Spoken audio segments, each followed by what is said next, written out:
Bonjour à tous et bienvenue dans cette vidéo. Je m'appelle Daniel Miro et je suis étudiant en architecture. Et aujourd'hui, j'ai décidé de faire cette vidéo pour parler un peu de comment j'ai commencé avec cette chaîne et pourquoi j'ai commencé cette chaîne. Sur les réseaux, j'ai au moins trois chaînes.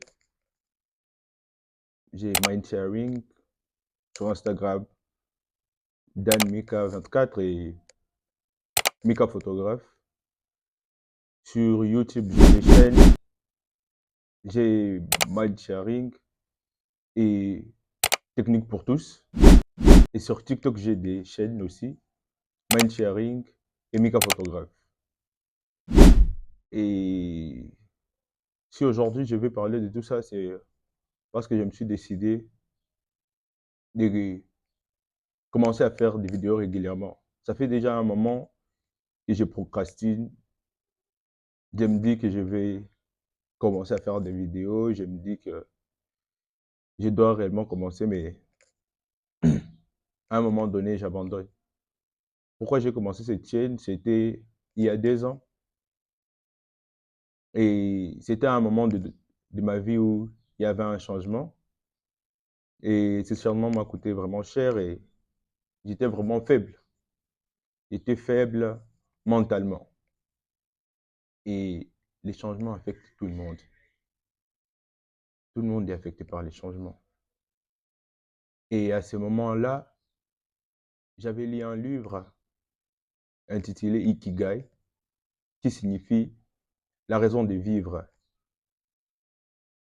Et dans ce livre Ikigai, il y a 4 choses les plus intéressantes pour atteindre ta raison de vivre.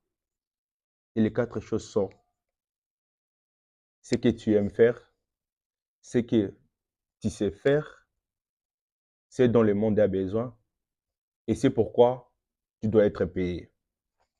Quand j'ai commencé à rechercher ma raison de vivre, j'ai commencé par ce que je sais faire. Et souvent, la plupart des gens ne savent pas ce qu'ils savent faire. Pourquoi? Parce que c'est une chose que tu fais avec une facilité. Et c'est souvent les gens qui sont autour de toi qui les constatent. Alors j'ai pris l'initiative d'aller voir les gens qui sont autour de moi et leur demander qu'est-ce que je sais faire. Selon toi, qu'est-ce que je sais faire? Je suis bon en quoi? Après l'expérience que nous avons ensemble, après les temps qu'on a passés ensemble, qu'est-ce que je sais faire selon toi? Et la plupart des gens, ils m'ont dit, tu sais transmettre ce que tu connais, tu sais raconter et tu prodigues des conseils. Et j'ai pris le temps d'aller analyser ça moi-même et j'ai vu qu'ils n'avaient pas réellement tort. J'ai essayé de mixer avec ce que j'aime faire et ce dont le monde a besoin.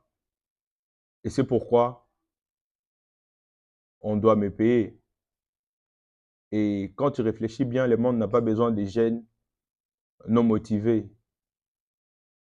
Le monde n'a pas besoin des jeunes qui prennent des bifurcations sur les chemins de la réussite.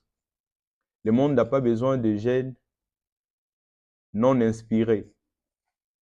Alors, à ce moment-là, j'ai compris que chacun a au moins quelque chose à offrir. Et que le monde, c'est la transmission des choses. On transmet une chose, on transmet ce qu'on connaît. Et maintenant, dès ce jour, j'ai décidé que je serai un motivation speaker. Et pour motiver les gens, il faut être motivant. Tu ne peux pas former les gens sans t'informer. Dès ce jour, je me suis dit, comment faire?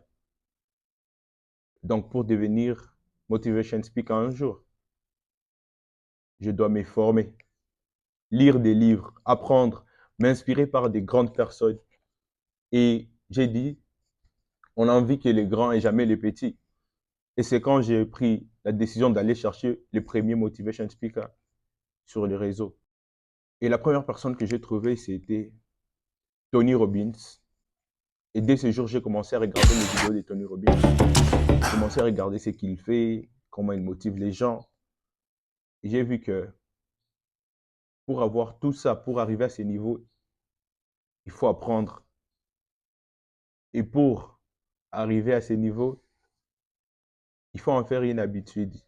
Apprendre régulièrement, répéter.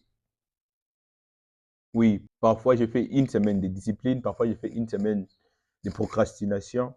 Parfois je me dis, je vais faire une vidéo et demain je ne vais plus faire la vidéo.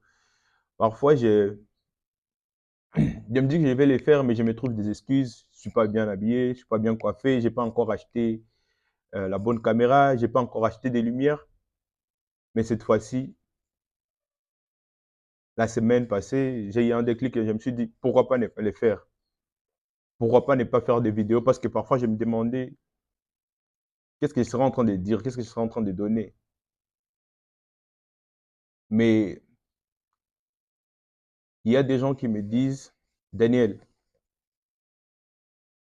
si toi, tu penses que tes vidéos ne sont pas motivantes, moi, ça me motive. Et c'est cette chose qui m'a poussé à continuer à les faire. Si ça peut au moins motiver une seule personne, ça veut dire que je ne les fais pas pour rien.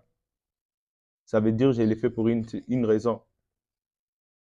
Et j'ai décidé de prendre un challenge, de faire au moins 5 jours de discipline.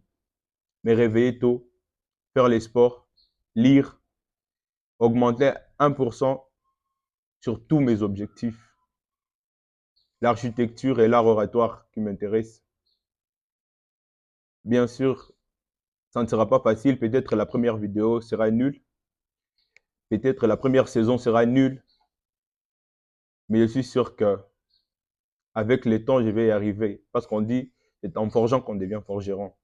Alors, je lance ces premiers challenges que je vais appeler, je me lance aussi. Et je compte commencer à faire des vidéos régulièrement, une vie disciplinée. Car si je vais motiver les gens, je dois être motivant. Alors, je me lance aussi.